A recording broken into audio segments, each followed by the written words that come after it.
আগামীকাল ডাকসুর নির্বাচন। সবাই অনেক শঙ্কায় আছে, শঙ্কা বাড়িয়ে দিয়েছে আইডি ডিজেবল হওয়া, আইডি হ্যাক হওয়া।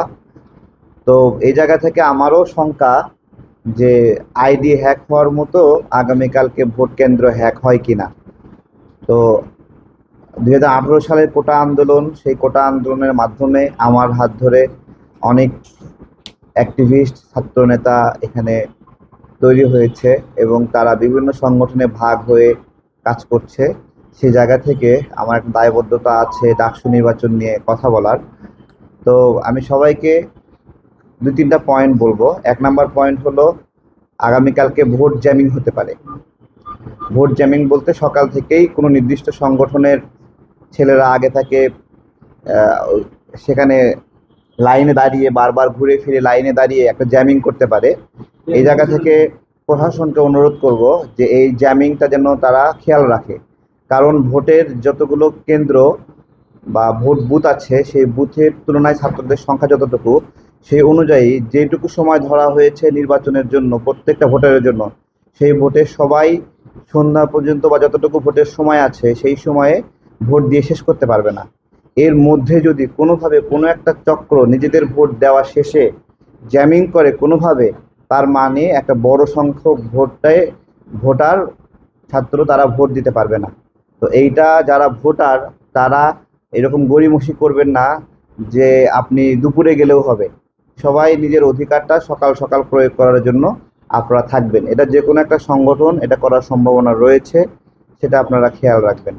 আর একটা বিষয় আহ্বান, যে আমাদের এই জেনারেশন, আমরা যতটুকু আমাদের আন্দোলন সংগ্রামের স্থিতি, যারা আমরা ছাত্র রাজনীতি থেকে এসেছি 2018 সাল, এই 18 সাল থেকে শুরু করে 2025 সাল পর্যন্ত আমরা অনেকগুলো লড়াই সংগ্রাম করেছি।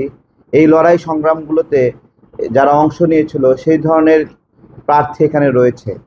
যেমন প্রার্থী রয়েছে মোল্লা বিনিয়ামিন, যেমন রয়েছে আবিদ ভাই, আবিদ তার পরিষদ, মোল্লা বিনিয়ামিনের পরিষদ, বাকেরদের পরিষদ। আমরা এই সন্তানেরা যারা এখানে 18 সালের পর থেকে এই ঢাকা বিশ্ববিদ্যালয় ক্যাম্পাস কেন্দ্রিক আন্দোলন সংগ্রাম করছি, তাদের কিন্তু এই বিষয়গুলো খেয়াল রাখা দরকার যে কারা ছাত্রদের সঙ্গে বিপদে আপদে বন্ধুর মতো ছিল, কারা কোনো একটা ছাত্রকে নিপীড়ন করছে শিবির পরিচয় দিয়ে, কিন্তু শিবির সেই জায়গায় রক্ষা করতে আসেনি, কিন্তু আমাদেরকে বলতে হয়েছে যে হলো শিবির পরিচয় নিপীড়ন করা যাবে না। তো এরকমভাবে ছাত্রদের পাশে কারা দাঁড়াইছিল, কারা ওই গার্ডস দেখাইছিল। ঢাকা বিশ্ববিদ্যালয়ের ছাত্র সংসদ নির্বাচনের ক্ষেত্রে ছাত্র প্রতিনিধিদের বাছাইয়ের ক্ষেত্রে এখানে ছাত্র ভাইদেরকে অনুরোধ করব, আপনারা দেখবেন যে কারা আপনাদের বিপদে আপনাদের ঢাল হয়ে দাঁড়িয়েছিল এবং সেই ঢাল হতে গিয়ে সেই ঢালই ক্ষত বিক্ষত হয়েছে, তাদের শরীর ক্ষত বিক্ষত হয়েছে, গুলিবিদ্ধ হয়েছে, আহত হয়েছে। তো এইটা আপনারা খেয়াল করবেন যে তারা আসলে কারা হতে পারে। এই যারা অ্যাক্টিভিস্ট হিসেবে ছিল, আন্দোলন সংগ্রামে ছিল, তারা হয়তোবা হলের মহসিন হলে, সূর্য সেন হলে পাশাপাশি আপনার পাশের রুমে বা পাশের বেডে থাকে নাই বলে আপনি তাকে চিনেনও নাই। তারপরেও তো ভিডিও ছবি বিভিন্নভাবে বুঝতেছেন যে আপনার হলের এই ভাইটি এতদিন এই ক্যাম্পাসে ঢুকতেই পারেনি, ক্যাম্পাসে ঢুকতে না পারলেও দেশের জন্য, গণতন্ত্রের জন্য, আপনাদের জন্য লড়াই করেছে দীর্ঘদিন। তো সেই পূর্ব পরিচয়, পূর্ব বন্ধুত্ব না থাকলেও নতুন করে যাদেরকে দেখতে পাচ্ছেন এই লড়াই সংগ্রামের কারণে আপনাদের কাছে ভিড়তেই পারেনি, তো তাদেরকে আপনারা সেই মায়া দিয়ে আগলায় রাখবেন, সেই ভালোবাসা দিয়ে আগলায় রাখবেন।